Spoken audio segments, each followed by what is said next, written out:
보라의 서재. 안녕하세요. 제 서재에 오신 걸 환영합니다. 저는 보라입니다.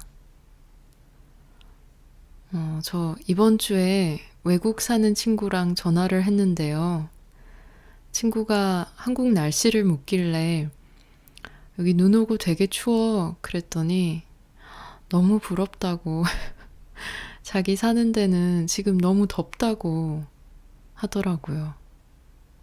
그래서 진짜 사람은 없는 걸 바라는구나 싶다가도 근데 더운 게 추운 거보다 낫지 않나? 싶기도 하고 그랬습니다. 오늘은 내 인생의 글쓰기라는 책에 나오는 김용택 작가님의 책을 따라다니며 글을 쓰다 라는 글을 읽어보려고 합니다. 사실 오늘 읽을 이야기에 작가님의 모든 상세한 이력과 작가로서의 가치관, 신념 이런 게 전부 나와서요. 아주 짧게만 소개를 드리자면 김용택 작가님은 1948년 전북 임실에서 태어나셨고요. 1982년 시인으로 등단하셨고 지금은 은퇴하셨는데요. 아주 오랫동안 초등학교 선생님으로 지내셨습니다. 이 글에서 작가님은 문학의 길에 들어선 이유가 바로 문학이 삶에 의미를 주기 때문이라고 하시는데요. 저도 그랬던 것 같아요. 저도 어떤 겨울날 제 마음을 완전히 알아주는 어떤 책을 만나면서 이 의미의 세계로 들어섰습니다. 의미를 믿기 시작하면 성공과 실패가 똑같이 소중해지잖아요. 저는 그게 바로 문학이 가진 힘이고 또 제가 문학을 좋아하고 사랑하는 이유라고 생각합니다. 그럼 오늘의 낭독을 시작할게요. 김용택의 책을 따라다니며 글을 쓰다 입니다.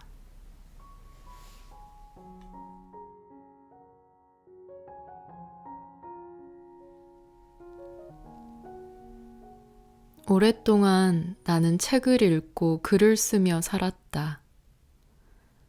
나는 6.25 이태 전에 태어났다. 내가 태어난 마을은 아주 작은 산골 마을이어서 우리 동네에 글을 쓰는 사람은 물론 책을 보는 사람도 없었다. 마을에 작은 서당이 있었고 그 서당에서 형들이 한문을 배울 무렵 나는 학교를 갔다. 학교에 입학은 했으나 전쟁으로 교실은 다 불타버리고 작은 초가집이 한 채 있을 뿐이었다. 그 초가집에는 마루가 놓여 있었는데 집 앞에는 작은 소나무 한 그루가 서 있었다. 그 집에서는 6학년들이 공부했고 우리들은 운동장 가에 있는 커다란 벚나무 아래서 공부했다. 그런 학교여서 학교에 책이 있을 리 없었다. 교과서 외에 내가 책을 처음 본 것은 아마 6학년 때가 아닌가 한다. 졸업할 무렵 나는 교과서가 아닌 책을 한 권 보게 되었는데 그게 이순신 장군 이야기였다. 내용 중에 이순신 장군이 어렸을 때 동네에서 전쟁놀이를 할 때마다 대장 노릇을 했고 과거 시험을 볼 때 말을 타고 달리다가 말이 넘어지는 바람에 다리가 부러졌는데 버드나무 가지를 꺾어 다리를 동여매고 다시 달려 과거에 합격했다는 이야기를 기억한다. 그것이 나의 첫 독서인 셈이다. 그 후 나는 중학교에 갔다. 중학교에 갔다고 해서 책을 읽을 기회가 있는 것은 아니었다. 중학교 때 읽은 책들은 기억에도 남지 않는 만화책들이 대부분이었다. 중학교 때 내 머리에 반짝이는 기억이 하나 있다. 나는 사촌 형과 자취했는데 그때 그 형은 사상계라는 책을 읽고 있었다. 지금 생각하면 참으로 놀라운 일이었고 또 내 기억에 너무 또렷하여 거짓말 같기도 하다. 어떻게 내가 그 오래된 기억들 중에 그 책이 사상계라는 것을 기억할 수 있는지 나는 지금도 의아할 뿐이다. 아마 중학교 3학년 때였는지 모른다. 김래성이라는 소설가가 쓴 책 중에 검은 별이던가 무슨 별이던가 하는 책을 본 기억이 난다. 내가 처음으로 읽은 소설이었을 것이다. 순창에 서점이 하나 있었지만 나는 서점을 들어가 본 적이 없다. 책을 읽어야겠다는 생각도 없었을 뿐 아니라 책을 살 돈이 나에게는 없었다. 고등학교에 들어가서도 나는 영화 보기를 즐겼다. 고등학교 3학년 때의 일이다. 나는 알퐁스 도데의 소설 별을 교과서에서 읽게 되었다. 그때 그 글을 읽는 순간 나는 소설의 아름다움에 잠깐 빠져들었다. 나는 교과서를 들고 밖을 돌아다니며 그 글을 읽었다. 점심시간이면 학교 뒷동산 잔디밭에서 친구들이 뒹굴며 놀 때 나는 교과서를 들고 다니며 별을 읽었다. 기억이 맞을지는 몰라도 양치기 소년의 어깨에 머리를 기댄 소녀가 나오는데 그 장면에서 나는 정말 황홀했던 기억이 지금도 새롭다. 나는 서서히 소설의 재미를 느끼기 시작했다. 어떻게 알게 되었는지는 몰라도 또 어떤 친구인지는 몰라도 나는 이광수의 소설책들을 빌려다가 읽었다. 유정이 기억에 지금도 남고 꿈이 지금도 기억에 남는다. 아마 이 두 소설은 영화로도 만들어진 걸로 나는 기억한다. 그리고 나는 박계향이라는 소설가의 책도 읽은 기억이 난다. 어떻게 내 손에 소설 전집이 들리게 되었는지는 몰라도 나는 손창섭이라는 소설가의 전집을 읽게 되었다. 놀랍다. 지금이야 그 소설 제목들을 다 잊었지만 5권으로 된 그의 전집을 나는 다 읽었다. 지금 생각하면 그의 소설들은 매우 어두운 우리들의 사회상을 리얼하게 그린 것들이 대부분이었던 것 같다. 나는 고등학교를 졸업하고 집에서 오리를 길렀다.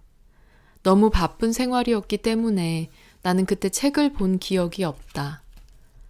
작은 아버님이 조합에 다니셨는데 세대지를 구독하고 있었다. 정기 구독이 아니라 아마 조합으로 그냥 나온 책이었을 것이다. 세대지에는 무엇을 읽었는지 기억나는 게 없다. 사랑방에는 새마을이라는 책이 뒹굴고 있었는데 나는 그 새마을 잡지 속에 있는 소설들을 읽었다.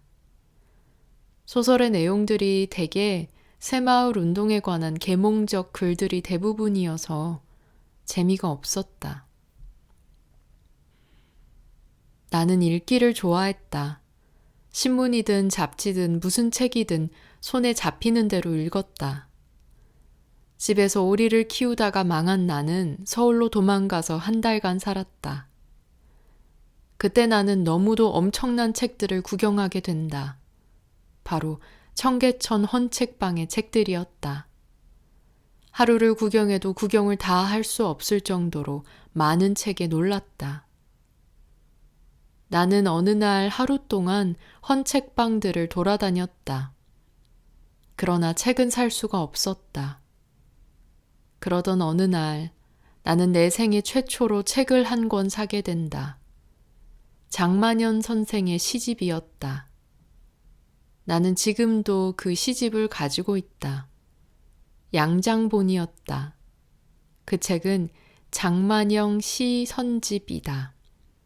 붉은 책이다.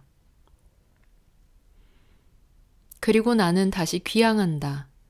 귀향해서 나는 잠깐 순창에서 지내게 되는데 그때 이웃집에 국어 선생이 아버지인 친구 집이 있어 나는 그 집에 드나들며 책을 빌려다가 읽었다. 아마 그때도 이광수의 소설이나 시문의 소설들이었을 것이다. 그러던 중 나는 선생 시험에 합격해 광주 교대에서 강습을 받게 되었다. 그 강습 중 어떤 하숙집에서 나는 너무도 우연히 현대 시학을 가지고 있는 선생을 보게 된다. 내가 최초로 시 전문 잡지를 보게 된 것이다. 그때 아마 현대 문학이라는 문학 잡지가 있었겠지만 나는 보지 못했다. 나는 이상한 기분에 사로잡혔다. 지금 생각해도 묘했다.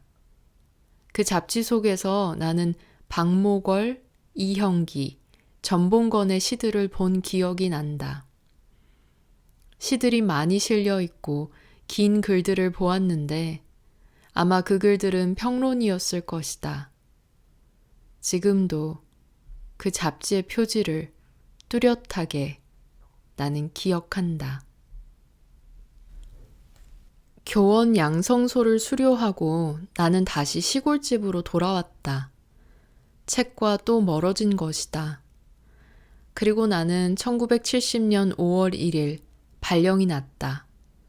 아주 작은 산골 분교였다. 그 깊은 산골로 들어간 나는 또 심심했다. 세교실이라는 잡지가 있어 나는 그 잡지를 보았고 거기 실린 시들과 수필들을 보았다. 별 흥미가 없었던 것 같다. 그렇게 심심하게 지내던 어느 날이었다. 그렇다. 정말이지 어느 날이었다. 그 어느 날은 나에게 너무도 특별한 날이 되어주었다. 그날 그 먼 곳까지 책을 팔러 온 사람이 있었다. 전집을 팔러 다니는 월부 책장수들이 유행하던 때였다. 그때 그 월부 책장수가 내게 처음 가지고 온 책은 유명한 도스토예프스키 전집이었다. 6권짜리였다. 판형이 넓고 글씨도 컸다. 들고 다니면 폼이 나는 책이었다. 두툼하고 멋스러워 보였다. 나는 그 책을 읽고 싶어서 산 게 아니라 책이 정말 근사해서 난생 처음으로 월부로 책을 사게 되었다. 책이 어찌나 두툼한지 베개를 삼아도 될 만했다. 실제로 나는 그 책을 읽다가 베고 잠이 들기도 했다. 도스토예프스키의 소설 중에서 나는 카라마초프의 형제들과 학대받은 사람들에 심취했다. 소설에 등장하는 이름들이 너무 낯설고 길고 비슷해서 책에 등장하는 인물들을 메모에 들고 사람들의 이름을 확인해가며 책을 읽었다. 그때가 겨울방학 때였다. 낮에는 산에 나무하러 가고 밤이 되면 나는 그 책 속에 푹 빠져 지냈다. 방학 동안 밤을 새워가며 그 책들을 다 읽었다. 눈이 많이 온 날은 하루 종일 책을 읽었다. 책을 읽다가 밖에 나오면 눈이 쌓인 산천은 참으로 눈이 부셨다. 방으로 돌아와 밥 얼른 먹고 책을 보다가 화장실에 갈 일만 빼고는 책 속에 코를 박고 살았다. 책 6권이 다 끝나가자 방학도 끝나갔다. 나는 놀랐다. 그 작은 책 속에 그처럼 많은 사람들이 숨을 쉬고 펄펄 살아있던 것이다. 그 작은 책 속에 그토록 가슴 아프고 기쁜 일들이 벌어졌던 것이다. 놀랍고도 놀라웠다. 책 속에 살아 숨쉬는 사람들을 나는 숨이 막히게 따라다녔던 것이다. 방학이 끝나고 집을 나서서 학교로 걸어가는 동안 나는 내게 놀라웠다. 이상한 일도 다 있었다. 늘 보아왔던 강물이며 빈 들판이며 앞산이며 느티나무며 강물 속의 바위들이며 마을의 가난한 집들이며 그런 것들이 이상하게 새로 보였다. 고개를 들거나 휘둘러 보면 늘 내 눈에 들어선 어제의 것들이 오늘 다 새로 보였던 것이다. 눈이 부실 정도였다. 나는 발걸음이 힘찼으며 온몸에 힘이 느껴졌다. 산과 강이 모든 것들이 다 내 속으로 들어와 나는 자꾸 심호흡해야 했다. 아, 저기 저 소나무 한 그루가 오늘 새로 보이면 그게 사랑이 아니던가. 나는 나도 몰래 새로운 세상에 대한 사랑을 얻어가고 있었던 것이다. 그때부터 나는 세상은 살아볼 만한 가치가 있다는 생각을 하게 되었다. 뚜렷하지는 않지만 무엇인가 삶에 대한 설렘과 기대가, 그리고 손에 잡히지 않는 기쁨이 고개를 쳐들었던 것이다. 겨울이 끝나고 나의 선생 노릇도 1년이 되고 봄이 왔다. 그리고 어느 날 또 그 사람이 책을 들고 나를 찾아왔다. 5권짜리 헤르만 헤세 전집이었다. 나는 그 책을 샀다. 산골의 밤은 알속처럼 깊고 아늑했으며 또한 산과 강물은 늘 살아 꿈틀거렸다. 아이들이 돌아간 오후 내내 나는 책 속에 코를 박고 살았고 밤이 하얗게 될 때까지 책 속에서 살았다. 소변을 보려고 밖으로 나오면 달이 높이 지나갔고 별들이 이마 가득 초롱초롱 빛났으며 또 산들은 적막하고 막막했다. 비가 오고 눈이 내렸으며 내 청춘의 푸른 어깨는 부풀러 올랐다. 눈은 빛났다.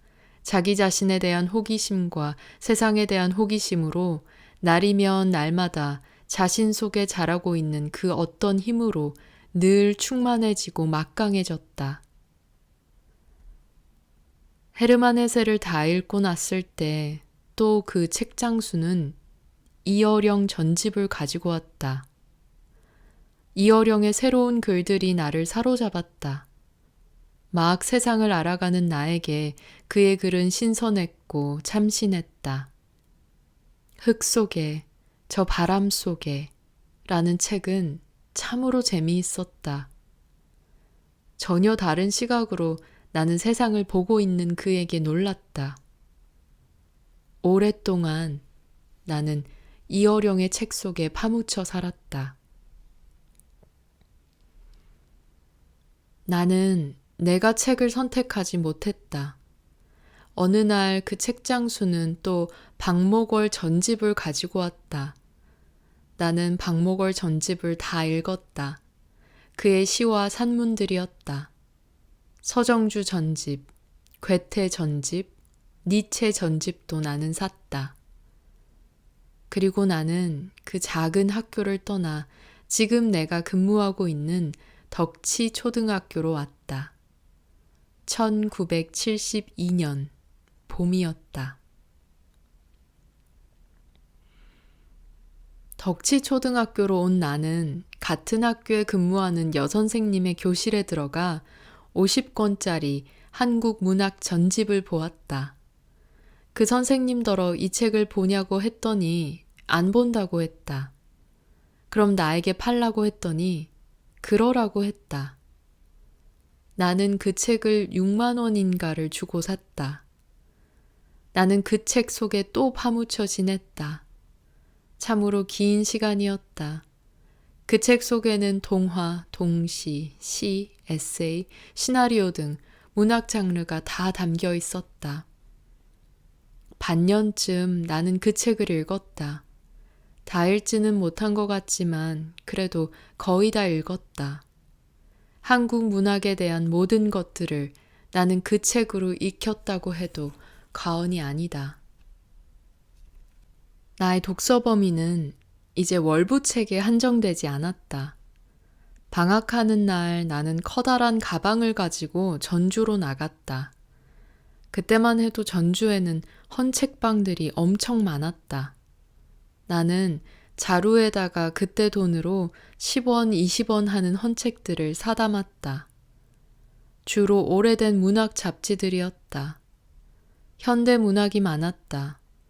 그 책들을 사서 버스를 타고 시골 정류소에 내려 지게에다가 책을 짊어지고 30분쯤 걸어 집으로 돌아와 방에 부려놓고 책을 읽기 시작했다. 책은 꿀 같았다. 어떤 책이든 한 장도 빼놓지 않고 샅샅이 읽었다. 책을 읽다가 새벽이 되어 마루에 내려서면 코에서 뜨거운 것이 떨어졌다. 코피였다. 꼼짝 않고 책을 읽으면 언제 밤이 되고 아침이 되는지 몰랐다. 어머님이 밥 먹어 라고 부르면 얼른 일어나 밥 먹고 와서 또 책을 들었다. 변소에 가는 시간이 아까울 정도였다. 그렇게 헌책을 사서 읽기를 몇 년. 내 생각은 푸른 나무처럼 자라났고 산처럼 솟았다. 생각이 많아지고 생각은 복잡해서 머리가 어지러웠다. 나는 글을 쓰기 시작했다. 생각이 많아지고 머릿속이 복잡하니 자연히 그 복잡한 것들을 정리할 수밖에 없었다. 그게 나의 글쓰기의 시작이었다. 어느 해였던가 모르겠다. 그렇게 책을 읽으며 인생이 신나게 되었을 무렵 아침 일찍 교실 문을 열고 들어갔는데 아이들이 일제히 일어나 나에게 씩씩한 목소리로 안녕하세요 하며 아침 인사를 했다. 일제히 나를 돌아보며 인사하는 아이들의 붉은 얼굴을 보는 순간 나는 충격을 받았다. 아, 아이들이 하나하나로 보였던 것이다. 그전에는 아이들 30명이 모두 하나로 보였는데 그날 아침 아이들이 한 명 한 명 따로 보였던 것이다. 그날 아침 나는 비로소 선생의 입구에 들어섰다고 생각했다. 나는 상기되었다. 즐거웠으며 행복했다. 나는 사람이 무엇을 하며 사느냐가 중요한 게 아니라 어떻게 사느냐가 중요하다는 생각을 한 것이다. 그 무렵 나는 비로소 내가 선생으로 일생을 보내기로 작심했던 것 같다. 나는 모든 희망을 버렸다. 무엇이 되는 것에 대한 것들을 모두 놓아버렸다. 이 아이들과 일생을 보내기로 한 것이다. 그 순간 나는 날 것 같았다. 세상이 환히 개이고 마침내 내가 날개를 달았던 것이다. 나는 아이들에게 열중했다. 학교에서는 아이들과 신나고 재미있게 살았고 집에 가면 책 속에 묻혀 지냈다. 농사일도 도왔고 그 좋아하던 낚싯대도 버렸다. 내 생각은 커갔다. 세상에 부러울 것이 없었다. 가난도 가난이 아니었고 나는 정말 이 세상을 다 안고 사는 큰 부자가 되었다. 글을 쓰기 시작했다.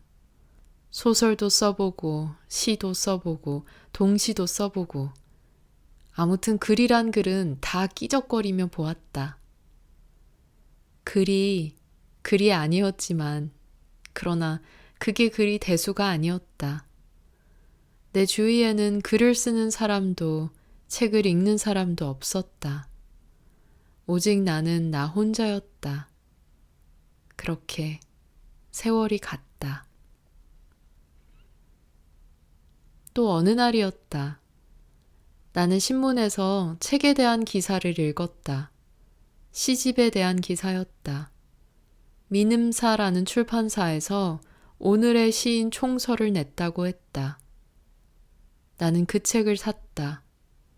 고은, 김수영, 정현종, 황동규, 이성부, 박재삼 등의 시들을 사 읽었다. 1970년대가 다 가고 있을 무렵이었다. 그때는 유신이 발악하고 있을 때였으나 나는 시대에 정면 대응하지 못했다. 나는 너무 오래오래 깊은 산중에 살았고, 그리고 세상과는 너무 멀리 떨어져 있었던 것이다. 어느 날 나는 헌책방에서 참으로 희한한 헌책을 한 권 손에 들게 되었다.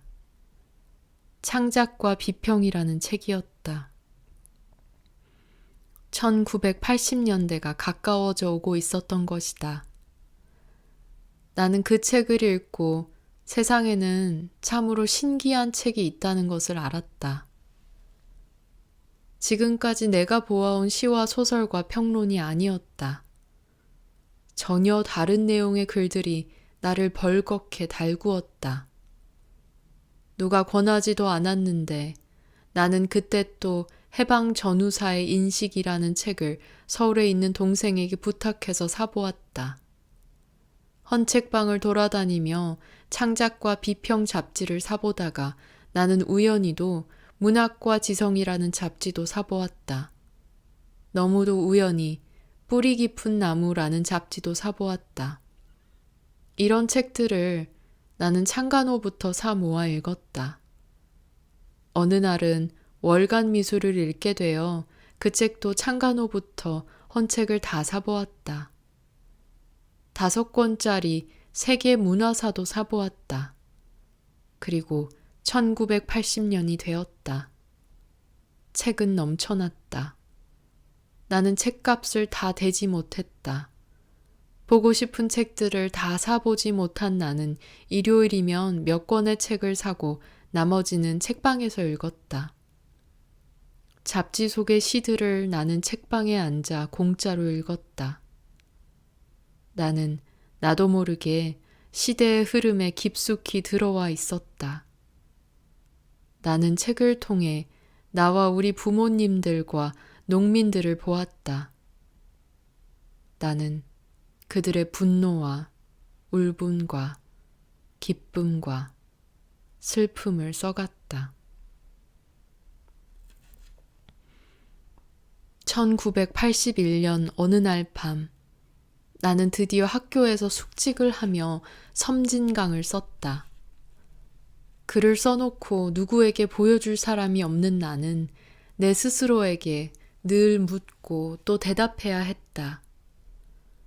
참으로 길고 긴 세월의 외로움이었으나 그 외로움이 나를 단련시키고 나를 키웠다. 나는 나에게 감동할 수밖에 없었으나 그 감동이 사회적 객관화가 되기까지도 나 혼자여야 했다. 몇 편의 시를 써놓고 나는 나에게 감동했다. 이것이 시라는 것을 나는 알게 된 것이다. 나는 그동안 써놓은 시들을 모아 원고지에 쓰기 시작했다. 나는 그때까지 원고지에 글을 쓴 것이 아니라 공책의 일기와 함께 시를 썼던 것이다. 시를 모아 창작과 비평사로 보냈다. 1982년이었다. 그해 가을 나는 이 세상에서 처음으로 내 시가 실린 책 한 권을 받아보았다. 그 책 이름은 21인 신작 시집 꺼지지 않는 횃불로였다. 21인의 너무도 유명한 시인들 속에 내가 신작 시인의 이름을 달았던 것이다. 그리고 나는 사회로 나갔다. 내가 잘 가는 작은 사회과학 서점 주인은 나를 알아보게 되고 나는 책을 외상으로 사가기 시작했다. 내 외상책 사보기는 그렇게 시작되어 1995년에야 끝이 났다. 1995년 어느 날 아내는 집으로 들어오면서 만세를 불렀다. 여보, 드디어 책 외상값을 다 갚았어.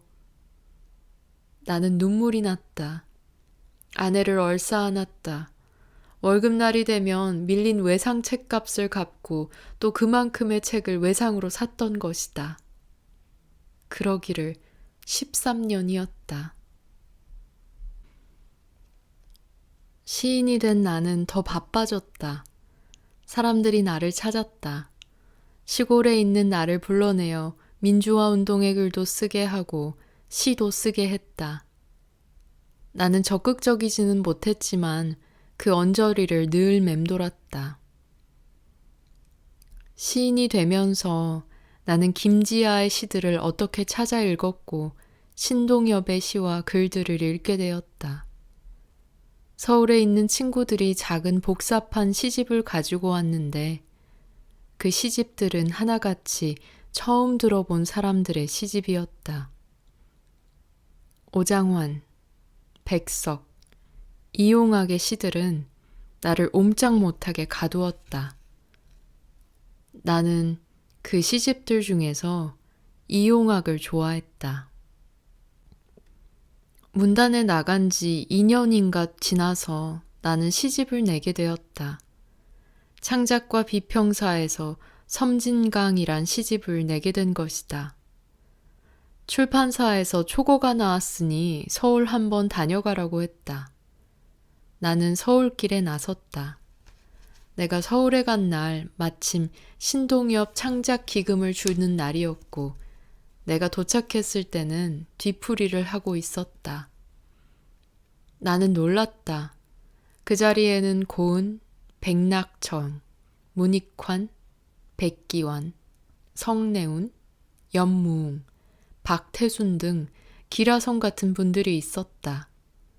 내가 놀란 것은 그분들이 나를 알고 있었다는 것이다.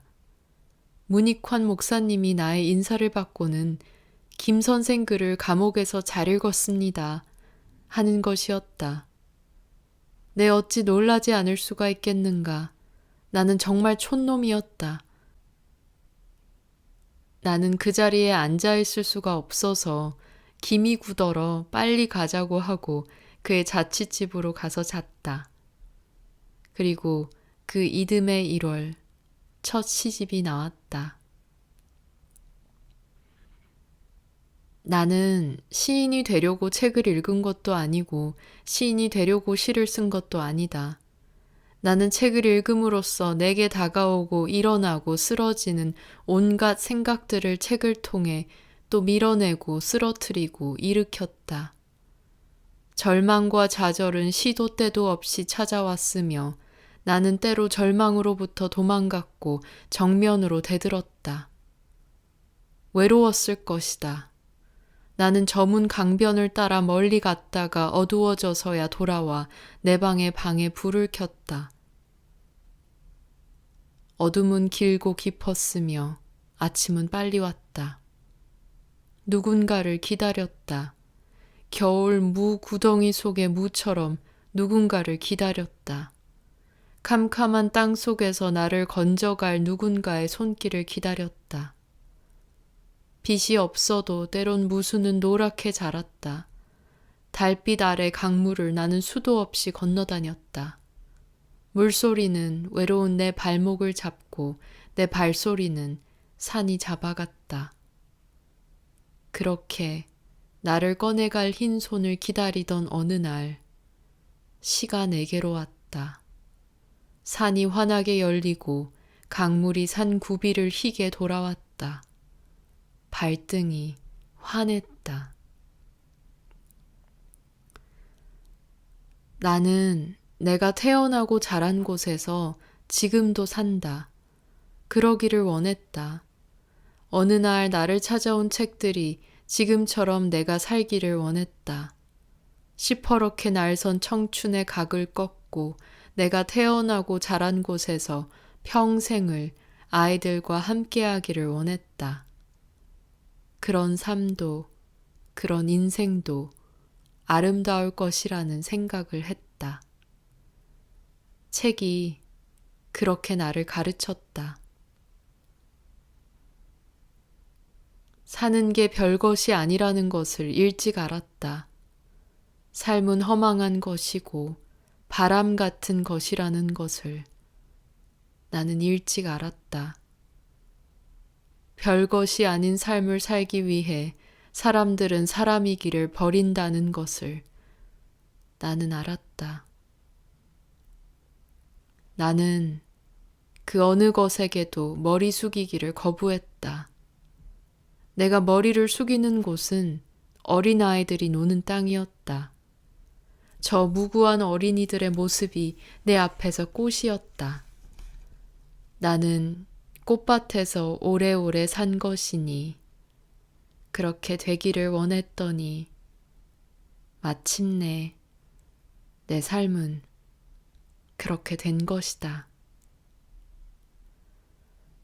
책을 보기 시작하면서 내 인생은 시작되었고 나는 책을 따라다니며 글을 썼다. 그 길고도 긴 인생의 길이 책 속에 있었던 것이다. 내 책이 다른 책들 속에 섞여 있을 때 나는 신기하다. 내가 처음 글을 써보려고 했던 기억을 나는 지금도 또렷이 기억한다. 책을 읽다가 방바닥에 등을 대고 누워 많은 책들을 보면서 나는 이렇게 생각했던 것이다. 그래, 저 책을 쓴 것이 사람들이지. 그렇다면 나도. 그리고 나는 글을 써보기 시작했던 것이다.